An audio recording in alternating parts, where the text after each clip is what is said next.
Good morning, Tungko. Going to Tungko tayo eh. Hi, Kuya Jeep. Kaman ang mataki, Kuya.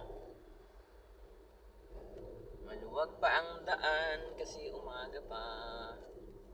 Ito na.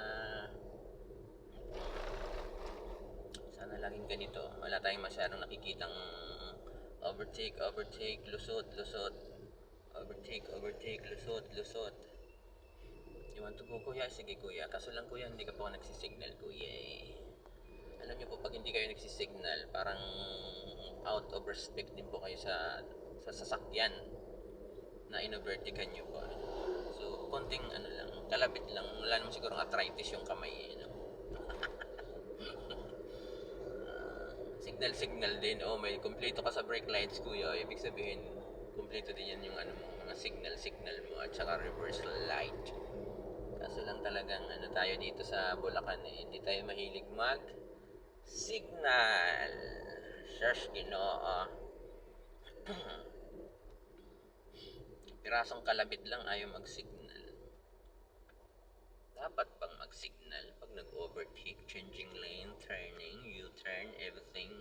Kaya nga sinasabi nga na signal your intention at all time. Diba? Si Kuya, hindi natin ito pa-overtakein, ayaw mag-signal eh.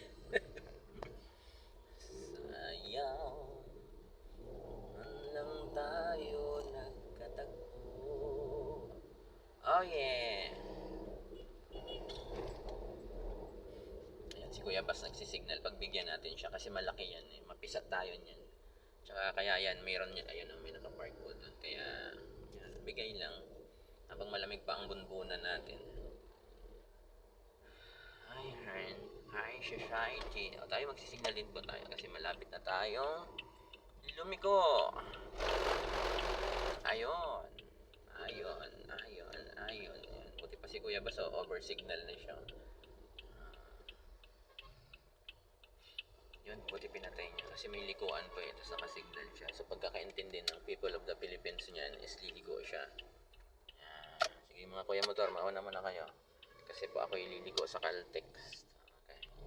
Thank you, mga walang helmet. Kayo po yung mag-ingat. Mahirap magasgasan ang bunbunan. Ito na po tayo. Sana yung aking student driver. Wala pa po si sir. Patay muna natin. Thank you. Natating tayo ng maayos.